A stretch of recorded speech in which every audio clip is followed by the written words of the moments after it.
এরা হারের ভয়ে আতঙ্কিত। এখানকার যে কাটমানি সিন্ডিকেট স্কোয়ার ফিট কাউন্সিলররা আছে, যারা মূলত পুলিশের উপরে নির্ভর করে লোককে ভয় দেখিয়ে রেখেছে, তারা এইসব করেছে। যারা করেছে আমাদের সিসিটিভি ছিল, আমরা ধরেছি এবং সামনে এনেছি।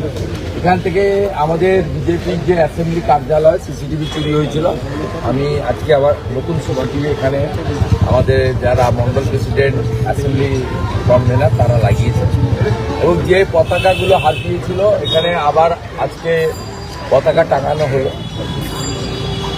এটা ভবানীপুর বিধানসভা মানে এখানে ভারতীয় জনতা পার্টি বা বিরোধী দল আসতে পারবে না।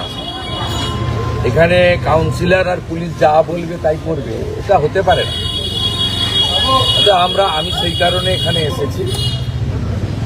সোশ্যাল মিডিয়া প্রেস তো আছে, ওটা সেফ জোনে করা হয়, কিন্তু মাটিতে আসতে হয়। মাটিতে এসে আমাদের বিজেপির মর্যাদার পতাকাকে পুনরায় টাঙালাম।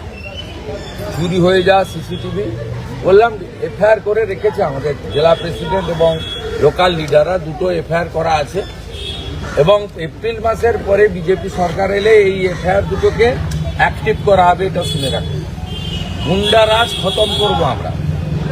বিহারে অনেক আগে জঙ্গল রাজ শেষ হয়ে গেছে। নরেন্দ্র মোদীজি বলে গেছেন পশ্চিমবঙ্গে জঙ্গল রাজ নয়, মহাজঙ্গল রাজ চলছে। মহাজঙ্গল রাজ के उखाड़ फेंकने का काम हम लोग करेगा। উপড়ে ফেলবো, মুগুল সহ উৎপাদন হবে। কাকলিয়া কাণ্ডে 17 জন ছাড়া পেয়ে গেল, মানে 23 জনকে গ্রেফতার করেছিল, তার মধ্যে 17 জন ছাড়া পেয়ে গেল। এখনো সোনাবাবুও তো ধরা পড়লো না।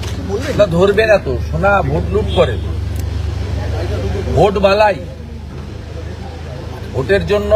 কারণ রাসবিহারী কসবা এইসব জায়গায় সোনা পাপু বহু বুথ লুট করে,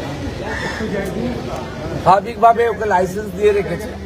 আমরা কয়েকদিনের মধ্যেই ডিসি সাউথের অফিস অনুপম ভট্টাচার্য জেলা সভাপতি ডাকবেন, আমি থাকবো। আমাদের ঘোষণাই আছে, থানা করেছি, এরপরে ডিসি সাউথ করব। পরীক্ষার পরে মাইক চালু হলে লালবাজার অভিযান হবে। এই কুমারকে স্বর্গরাজ্য হয়ে উঠছে, 17 জন এই চত্বরে কুমারকে খুব অ্যাক্টিভ করা হচ্ছে তৃণমূল কংগ্রেস। কুমার এখানকার নামজাদা।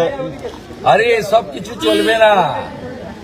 নন্দীগ্রামে যেমন দাঁড়িয়ে থেকে হারিয়েছি, এখানেও হারাবো। ওখানেও তো গুন্ডা আছে, এখানেও তো গুন্ডা ছিল, এখানেও তো গুন্ডা ছিল। সব গুন্ডারা চলবে না, মানুষ যাকে চাইবে সেই হবে। মমতা বন্দ্যোপাধ্যায় একটা টুইট করেছেন, টুইট করে সেখানে বাইরে গিয়ে যে বাঙালিরা আক্রান্ত হচ্ছেন সেই বিষয়টা বারবার উত্থাপন করছেন এবং কিছু বিধায়করা তারা প্রাদেশিকতা ছড়াচ্ছেন, বিহারি, বাঙালি, পাঞ্জাবি এই সমস্ত করে। কলকাতা শহরে লাভ হবে না, হিন্দুরা বিভক্ত হবে না। কোন হিন্দু রাষ্ট্রবাদী এবারে বিভক্ত হবে না, ভাষার নামে জাতের নামে বিভক্ত হবে না। আমরা শুরু করি ভারত মাতা দিয়ে, শেষ করি ভারত মাতা দিয়ে। উনি যে চক্কর করছেন, এই চক্করে এবারে হিন্দুরা পড়বে না। ওনার আমলে কোনো হিন্দু, সে গুজরাটি হিন্দু হোক, মারাঠি মহারাষ্ট্রের হিন্দু হোক, ইউপির হিন্দু হোক আর বাঙালি হিন্দু হোক, কেউ ভালো নেই। কারো বাড়িতে চাকরি নেই, শিল্প নেই, রোজগার নেই, হাহাকার অবস্থা। আপনাকে বারবার আদালতে যেতে হয় মিটিং মিছিল করতে। আজকে হুমায়ুন কবির উচ্চ মাধ্যমিক পরীক্ষা চলছে, সেখানে বাইক র্যালি করছে, এত গাড়ি নিয়ে বেরিয়েছে, মানে একই মধ্যে দুটো বাবরি যাত্রা।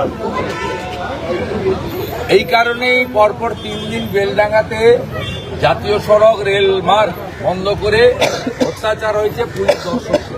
মুখ্যমন্ত্রী বলেছেন শুক্রবার দিন অত্র হবে, আমি এটা করতে পারবো। মুখ্যমন্ত্রী নিজে বলেছেন, অর্থাৎ ওদের ক্ষেত্রে ছাড় আছে, ওদের ক্ষেত্রে ছাড় আছে।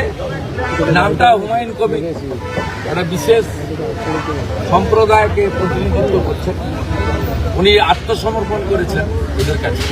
কিন্তু হুমায়ুন কবিরকে থ্রেট করা হচ্ছে। বিজেপিকে আনুন, বাবরের নাম মুছবে। মমতা থাকলে বাবরের নাম লেখা থাকবে।